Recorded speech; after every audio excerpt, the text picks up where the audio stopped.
Welcome to the Explainer. Today we're tackling secure boot for IoT and why the CRA requires it. Let's just skip the abstract security buzzwords right from the start. What actually happens when a device boots without secure boot? Right. If you're an IoT or hardware engineer, you've definitely heard the term tossed around. But we need to know exactly how it mechanically works under the hood, and honestly, what the actual pitfalls are when you push to production. So let's start at the bare metal. What does that absolute worst-case reality look like for an unverified boot sequence? The cold reality is actually incredibly simple. Attackers replace your firmware, and the device runs it. Zero complaints. Literally, without secure boot, the bootloader just blindly loads whatever firmware it finds sitting at the expected memory address. It doesn't check if you wrote it. It doesn't care if it was modified. Right, so the attacker doesn't even need to bother breaking your encryption or stealing your private keys. Exactly. If they can just write to your flash memory, maybe through an open debug interface, or physical access, or just a random flaw in your update channel, they just drop their code in. The device boots it up, looks completely normal to the end user, but it's now fully executing attacker code. And this isn't just some hypothetical white paper theory. Look back to 2016.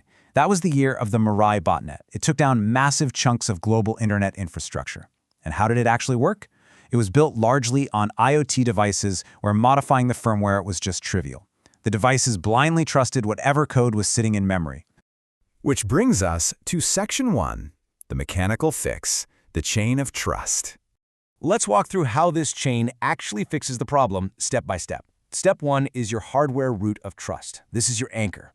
It has to start with something totally immutable, like a public key hash burned right into one-time programmable, or OTP memory. An attacker literally cannot modify this physically. Then we move to Step 2, bootloader verification. Your first-stage boot code, living in unchangeable ROM, reads the bootloader from flash and checks its cryptographic signature against that public key in OTP memory. If it matches, great, execution continues. If not, the boot halts right there, dead in its tracks. Step 3 is application firmware verification. That now verified bootloader does the exact same cryptographic check on your main application firmware. It verifies the signature and only passes execution to the application if it's 100% valid. And finally, Step 4, this exact same chain continues upward to verify your OTA updates, your configuration data, the whole shebang. Okay, let me jump in here with a super practical hardware selection question. Because a lot of engineers we know are working with lower-end microcontrollers just to keep BOM costs down. What if my specific microcontroller just doesn't have OTP memory or hardware key storage? Can I just, implement this verification in software? Well, you can, but software-only implementations provide significantly weaker guarantees. Think about it. If an attacker gets flash access, they could potentially just replace both your verification code and the key itself. It totally defeats the purpose. So if you're aiming for compliance with the Cyber Resilience Act, a hardware-backed root of trust is an absolute architectural necessity. It's a hardware decision you've got to make at the design stage, not after the board is already taped out. And that's a perfect pivot into Section 2, the regulatory reality, CRA baseline.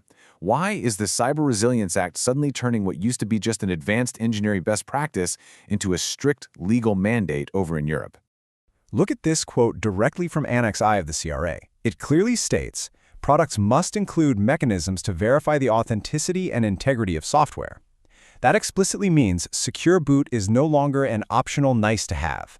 A device that cannot verify its firmware integrity at boot time simply fails this Annex I requirement. Full stop.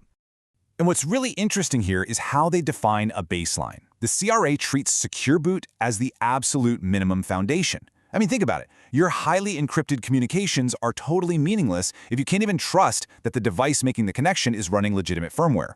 Unique device identity, also completely meaningless if the identity can just be swapped out along with a malicious firmware swap.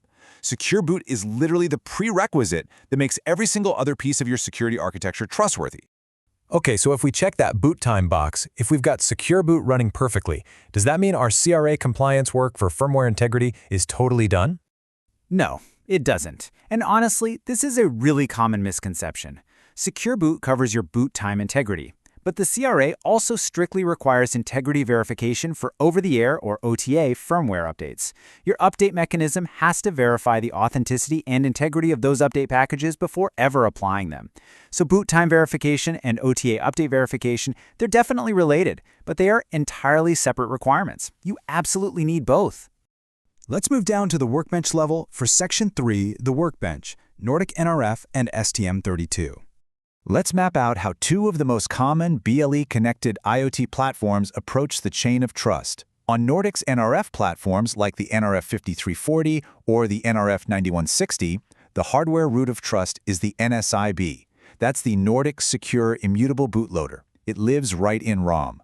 The NSIB verifies your first-stage bootloader, which is usually MCU boot, using a public key stored in the key management unit. MCU boot then turns around and verifies your application image signature, which is typically signed with an ECDSA P256 key pair. Now on the STM32 side, like the TrustZone-capable U5 or H5 series, ST uses the SPSFU library and their built-in STI rot mechanisms. Here, the immutable ROM bootloader reads the secure boot config and the public key hash from option bytes, which is their OTP equivalent, before it ever verifies the application. Wait, let me interrupt right there. Anyone who has ever worked with STM32 development boards knows they ship with those option bytes in an unlocked state by default, just to allow for debugging. So what happens if a team forgets to lock those option bytes in production? Oh man, that is a massive red flag. If you ship a device with unlocked option bytes, an attacker with physical access can just simply re-provision the root of trust key. They can literally swap out your hardware anchor for theirs. Shipping them unlocked completely ruins the entire chain of trust. Locking those bytes absolutely has to be a formalized, validated step in your manufacturing process. No exceptions. And speaking of manufacturing processes, let's talk about Section 4, the fatal production mistake. Right. Picture this scenario. You've got what looks like a flawless, textbook security architecture on paper. Your keys are securely generated. You have your ECDSA signatures applied perfectly at build time. The hardware anchors are meticulously set in your code. Internal testing passes with flying colors. It looks completely bulletproof, right? It does. But here is the fatal flaw we see all the time in IoT production environments. It is completely disabled in the production build. Why? Because Secure Boot adds a ton of friction during development. Dealing with devices that constantly refuse to boot unsigned debug builds really slows teams down.